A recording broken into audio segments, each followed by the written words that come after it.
En la Biblia, en el Antiguo Testamento, encontramos numerosas profecías sobre Jesús, el Mesías, que tuvieron su cumplimiento en el Nuevo Testamento. El término Mesías significa en el judaísmo Salvador y Rey, descendiente de David, prometido por los profetas al pueblo hebreo.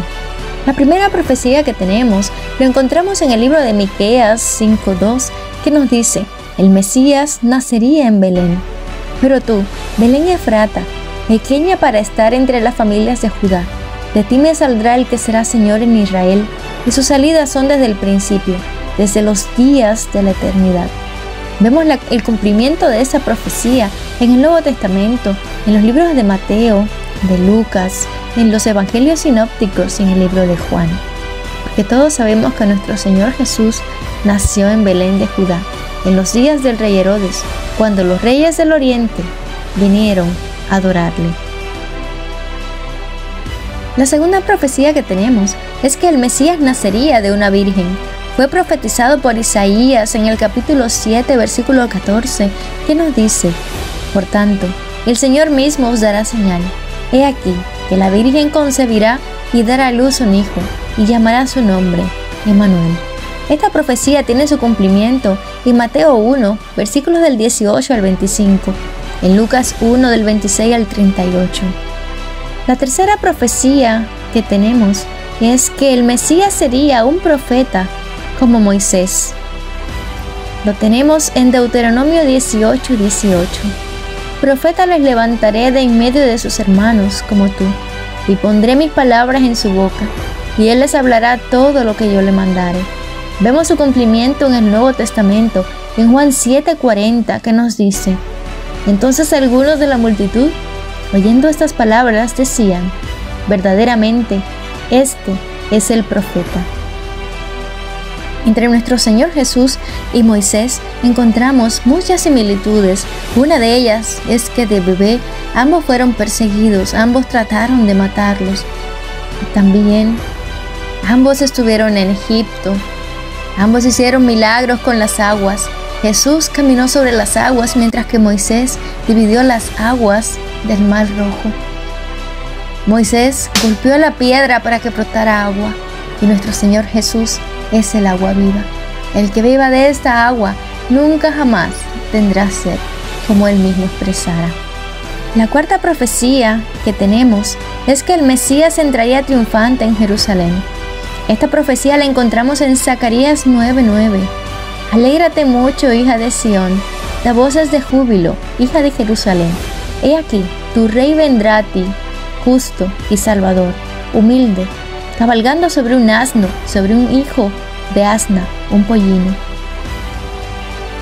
Esta profecía vemos su cumplimiento en Mateo 21, versículos del 1 al 9, y en Juan 12, versículos del 12 al 16, donde vemos a toda la multitud que gritaba: Hosana al que viene en el nombre del Señor.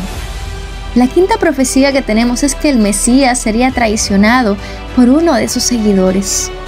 Lo encontramos en el Salmo 41:9. Aún el hombre de mi paz en quien yo confiaba, el que de mi pan comía, alzó contra mí el calcañal. Tuvo su cumplimiento en Mateo 26, versículos del 14 al 16, y en Lucas 22, del 19 al 23.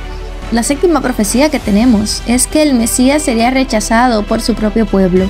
Lo encontramos en el Antiguo Testamento, en Isaías 53, versículos 1 y 3.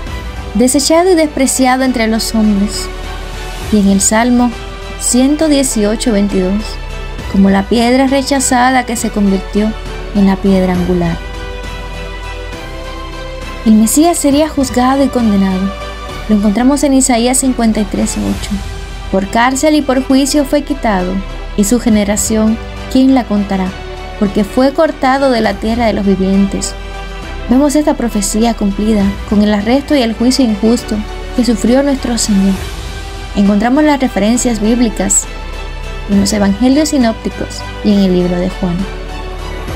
La octava profecía que tenemos es que le darían a beber vinagre y hiel. Lo encontramos en el Salmo 69, versículo 21. Me pusieron además hiel por comida, y en mi sed me dieron a beber vinagre. Conocemos su cumplimiento en los evangelios sinópticos y en el evangelio de Juan, cuando nuestro Señor, antes de ser crucificado, trataron de darle hiel y vinagre. Pero nuestro Señor, después de probarlo, no quiso beberlo. La novena profecía que tenemos es que el Mesías sería crucificado. Lo encontramos en el Salmo 22:14. He sido derramado como aguas, todos mis huesos se descoyunturaron. Mi corazón fue como cera, derritiéndose en medio de mis entrañas, porque perros me han rodeado y me ha cercado cuadrilla de malignos. Bordaron mis manos y mis pies, contar todos mis huesos puedo. Entre tanto, ellos me miran y me observan. Repartieron entre sí mis vestidos y sobre mi ropa echaron suertes. Vemos su cumplimiento en Mateo 27:35. El Mesías moriría como sacrificio por el pecado. Lo tenemos en Isaías 53, versículos del 5 al 6. Mas Él herido fue por nuestras rebeliones, molido por nuestros pecados. El castigo de nuestra paz fue sobre Él, y por sus llagas fuimos nosotros curados. Todos nosotros nos descarriamos como ovejas, cada cual se apartó por su camino, mas Jehová cargó en Él el pecado de todos nosotros. Tenemos el cumplimiento de esta profecía cuando Juan el Bautista expresó: He aquí el Cordero de Dios que quita el pecado del mundo. La 10ª profecía que tenemos es que el Mesías resucitaría. Lo encontramos en el Salmo 16:10, que nos dice: Porque no dejará mi alma en el Seol, ni permitirás que tu santo vea corrupción. Las cuerdas me cayeron en lugares deleitosos, y es hermosa la heredad que me ha tocado. Bendecirá Jehová que me aconseja, aún en las noches me enseña mi conciencia. Vemos su cumplimiento en el libro de Juan y en los evangelios. El Mesías se sentaría a la diestra del Padre. Lo encontramos en el Salmo 110:11. Jehová dijo a mi Señor: Siéntate a mi diestra, haz que ponga a tus enemigos por estrado de tus pies. Y en Marcos 16:19 nos expresa: Y el Señor, después que les habló, fue recibido arriba en el cielo y se sentó a la diestra de Dios.